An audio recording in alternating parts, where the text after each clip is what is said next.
Hi everyone, I am doctor सुधी। Conceive करने के लिए और पेरेंट बनने के लिए, अपनी फर्टिलिटी को अच्छा करने के लिए बहुत सारी तरीके कपल्स ट्राई करते हैं। लेडीज़ वेट रिड्यूस करने से लेकर डिटॉक्स डाइट और बहुत सारी ऐसी चीज़ें प्रैक्टिस करती हैं जिससे कि वो अपनी फर्टिलिटी को एनहांस कर सके। पर क्या आप जानते हैं, डे टू डे लाइफ में ऐसी बहुत सारी चीज़ें हम जाने अनजाने कर रहे होते हैं जिसकी वजह से फर्टिलिटी के ऊपर बहुत ही नेगेटिव इफ़ेक्ट आ रहा होता है। तो आज हम लोग बात करेंगे ऐसे मेजर रीजंस के बारे में, ऐसे 7 मेजर रीजंस के बारे में जो कि आपकी फर्टिलिटी के लिए एक किलर साबित हो सकते हैं, that can be proved as a killer for your fertility. क्योंकि अच्छी फर्टिलिटी को अटेन करने के लिए वो चीज़ें अवॉइड करना जिससे कि आपकी फर्टिलिटी को नुकसान पहुंच सकता है, जानना बहुत ज़्यादा ज़रूरी होता है। और आज हम उसी के बारे में बात करेंगे। So let's start it. सबसे पहली चीज़, लो फैट डेयरी प्रोडक्ट्स। हम लोग सुनते आ रहे हैं कि लो फैट डेयरी प्रोडक्ट्स को यूज़ करना चाहिए, एक्सेसिव फैट नहीं होना चाहिए। Excessive fatty dairy products can be harmful and can be a reason for weight gain. लेकिन लो फैट डेयरी प्रोडक्ट्स जैसे स्कीम्ड मिल्क में कैल्शियम आपको अच्छा मिल जाता है, प्रोबायोटिक्स आपको अच्छे मिल जाते हैं, लेकिन इन लो फैट डेयरी प्रोडक्ट्स के अंदर एंड्रोजन्स की क्वांटिटी भी पाई जाती है। और एंड्रोजन्स क्या होते हैं? एंड्रोजन्स बेसिकली टेस्टोस्टेरोन के जैसे हार्मोन्स होते हैं जो कि आपकी फर्टिलिटी के लिए किलर की तरह साबित होते हैं। अगर फीमेल बॉडी में टेस्टोस्टेरोन जो कि एक मेल हार्मोन है, इसका लेवल एबनॉर्मली इंक्रीज हो जाता है तो ये आपकी फर्टिलिटी के लिए बहुत नुकसानदायक हो सकता है। अनवांटेड फेशियल हेयर ग्रो होना, इरेगुलर पीरियड्स होना, ये सारे वो सिम्टम्स हैं जो कि आपके बॉडी के अंदर टेस्टोस्टेरोन का लेवल बढ़ने की वजह से देखा जा सकता है। साथ ही ये ओवुलेशन के ऊपर भी बहुत ही डीप इम्पैक्ट डालता है। तो mind it, low fat dairy products can be a killer for your healthy fertility. So this is very important कि आप अपनी रूटीन में अगर लो फैट डेयरी प्रोडक्ट्स लेती हैं तो उसे रिप्लेस करके go for whole fat dairy products. Yes, अब आपको मेरी बात सुनकर ये लगेगा कि होल फैट डेयरी प्रोडक्ट्स को लेने से तो वज़न बढ़ जाएगा। Well, whole fat dairy products का एक रिप्लेसमेंट या एक सर्विंग दिन भर में आपके लिए फर्टिलिटी बूस्टर साबित हो सकता है। It is containing rich amount of vitamin D and it is very good for your fertility hormones. So right now mind it कि आपको अपने डेली कंजप्शन में लो फैट को रिप्लेस करके होल फैट पर आना है। अब होल फैट में कौन सी चीज़ें आती हैं? जैसे बटर, चीज़, इस तरीके की चीज़ें, या whole milk without removing the cream out of it, आपको ये लेना चाहिए अगर आप हेल्दी फर्टिलिटी चाहती हैं तो। Next, simple sugars, chocolates, brownies, ये सारी चीज़ें सभी को बहुत अच्छी लगती है, लेकिन ये चीज़ें, ये सिंपल शुगर्स आपकी बॉडी की फर्टिलिटी को बहुत ही ड्रास्टिकली इफ़ेक्ट करती है। कैसे? सिंपल शुगर कंज्यूम करने से आपकी बॉडी का ब्लड शुगर, आपके ब्लड का शुगर लेवल स्पाइक अप होता है, जिसकी वजह से इंसुलिन हार्मोन की एक्टिविटी के ऊपर असर आता है। और आपको ये जान कर के हैरानी होगी कि इंसुलिन के स्पाइक्स या शुगर के स्पाइक्स आपके ब्रेन से आने वाले ओवरीज तक या रिप्रोडक्टिव सिस्टम तक आने वाले सिग्नल्स को इफ़ेक्ट करता है और इम्पेयर करता है।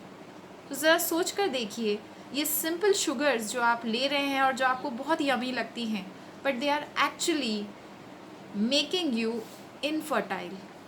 सो दिस इज़ वेरी इम्पॉर्टेंट कि आप अपनी सिंपल शुगर्स को रिप्लेस करके कॉम्प्लेक्स शुगर को कंज्यूम करना शुरू करें। वाइट राइस की जगह क्विनोआ यूज़ करें, वाइट फ्लोर की जगह होल व्हीट यूज़ करें। ये वो चीज़ें हैं जिसके अंदर हाई फाइबर होता है और फाइबर आपके ब्लड शुगर लेवल को मेंटेन करने में मदद करता है और जिसकी वजह से आपकी बॉडी के रिप्रोडक्टिव हार्मोन्स बिल्कुल सही तरीके से वर्क करते हैं। So from the next time आप ये ध्यान रखें कि आपको सिंपल शुगर्स को अवॉइड करना है, उसकी जगह आपको होल या फिर कॉम्प्लेक्स कार्ब्स को इंक्लूड करना है अपनी डेली डाइट में, जिसके अंदर ओट, होल व्हीट, दालें, लेग्यूम्स, अलग अलग तरीके के अनाज, ये चीज़ें आपकी फर्टिलिटी के लिए बहुत ही पॉजिटिव इफ़ेक्ट करती हैं अगर आप इन्हें इंक्लूड करते हैं तो। नेक्स्ट इम्पॉर्टेंट थिंग जो कि हम इग्नोरेंटली नॉन वेजिटेरियंस बिना जाने कहीं ना कहीं इसे कंज्यूम करते हैं, that is mercury containing sea food. Yes, जो लोग सी फूड लवर्स हैं उनको मेरी आने वाली कुछ बातें थोड़ी सी डिस्टर्बिंग लग सकती हैं। वाई? बिकॉज ऐसी सी फूड जो कि मर्क्यूरी कंटेनिंग होते हैं ये आपकी फर्टिलिटी को बहुत ही नेगेटिवली इम्पैक्ट करते हैं। मर्क्यूरी आपके ओव्यूलेशन को और आपके ओवेरियन हॉर्मोन्स को बहुत बुरी तरह से इफ़ेक्ट करता है। जो लोग कंसीव करना चाहते हैं उनको ये स्पेशली मैं कहना चाहूँगी कि वो अगर सी फूड बहुत ज़्यादा कंज्यूम करते हैं या फिर रेगुलर बेसिस पे कंज्यूम करते हैं तो उन्हें अपना सी फूड कंजम्पशन पे कंट्रोल करना या उन्हें बंद करना ही ज़्यादा सही रहेगा, क्योंकि कई सारे सी फूड के अंदर मर्क्यूरी पाया जाता है जो कि आपकी फर्टिलिटी को इम्पेयर करता है।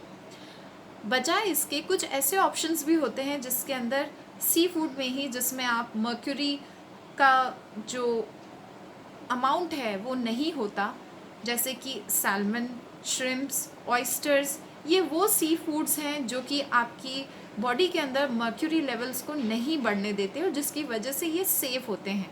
साथ में ये हेल्दी भी होते हैं। अगर हम बात करें सैल्मन की, जिसमें it is a rich source of omega 3 fatty acid, ये एक पॉजिटिव इम्पैक्ट डालता है आपकी फर्टिलिटी के ऊपर। साथ ही ये आपकी वेस्कुलर हेल्थ को, यानी छोटी छोटी ब्लड वेसल्स जो कि आपके रिप्रोडक्टिव ऑर्गन्स को ब्लड पहुंचाती हैं, उनको हेल्दी रखने में मदद करता है, जिससे ऑब्वियसली आपकी रिप्रोडक्टिव हेल्थ अच्छी रहती है। साथ ही ऑयस्टर्स आपकी लिबिडो को इंक्रीज़ करने में भी हेल्प करते हैं। So instead of food, sea food containing high amount of mercury, you should switch on to the sea food जिसके अंदर मर्क्यूरी नहीं है और ओमेगा 3 फैटी एसिड्स ज़्यादा हैं। Next is fruits and vegetables which are containing high amount of pesticides। अच्छी growth के लिए और ज़्यादा प्रोडक्शन के लिए अक्सर फार्मिंग में अनचेक्ड पेस्टिसाइड्स को यूज़ किया जाता है और ये अनचेक्ड पेस्टिसाइड्स या जिनके ऊपर कोई लगाम नहीं है पेस्टिसाइड के यूसेज पर, वो चीज़ें, वो फ्रूट्स और वेजिटेबल्स एक्चुअली आपके बॉडी को बहुत ही ज़्यादा नुकसान पहुंचाती हैं।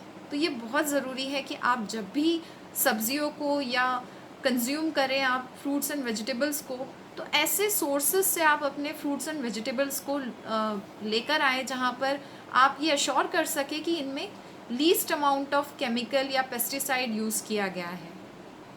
और ये चीज़ें अगर आप नहीं कर पा रहे हैं तो रादर देन दैट आप ये कर सकते हैं कि आप हेल्दी और ऑर्गेनिक सप्लीमेंटेशन को भी इंक्लूड कर सकते हैं, क्योंकि अगर हम इंडिया की बात करें तो good source of non pesticide fruits and vegetable मिलना बहुत ही, इट्स नेक्स्ट टू इम्पॉसिबल, बहुत ज़्यादा आसानी से अवेलेबल नहीं हो पाता है। लेकिन फिर भी जहाँ तक होती कोशिश, आप किचन गार्डनिंग कर सकते हैं जहाँ पर आप अपने लिए सब्जियों को उगा सकते हैं जो कि हेल्दी भी रहे और सेफ भी रहे, जिसमें ज़्यादा अमाउंट ऑफ पेस्टिसाइड ना हो। अब हम बात करते हैं नेक्स्ट पॉइंट के ऊपर, ऐसी कौन सी चीज़ें हैं जो कि आपकी फर्टिलिटी के लिए किलर का काम करती हैं। So these are the things which are called the sugar free items. Commonly देखा गया है कि आजकल ऐसे प्रोडक्ट्स बहुत ज़्यादा पसंद किए जाते हैं जिनके ऊपर लिखा रहता है sugar free, but for your very kind information, sugar free items के अंदर एस्पार्टन नाम का एक केमिकल मौजूद होता है, और ये केमिकल आपके सिस्टम को बहुत बुरी तरह से इफ़ेक्ट करने के लिए काफ़ी होता है. So mind it, sugar free is not very safe for your body. इसके बजाय आप स्टीविया, एक ड्रॉप्स होते हैं जो कि आप स्टीविया कंटेनिंग, जो कि नेचुरल ऑर्गेनिक शुगर का एक सब्स्टिट्यूट है, उससे बनी हुई ब्रिवरेजेस या उससे बनी हुई चीज़ों को आप ऑप्ट कर सकते हैं. Rather than go with the naturals, आप गुड़ का यूज़ कर सकते हैं instead of going with the sugar free thing, क्योंकि शुगर और शुगर फ्री से बेटर है कि आप नेचुरल जैगरी या जिसे गुड़ कहते हैं, आप उसे यूज़ कर सकते हैं. So this was my take on your fertility foods which can be harmful for your fertility, और उसके replacements भी मैंने आपको बताए. So with this, if you have liked this video, do comment, share and like it, and take care. God bless you all. Bye bye.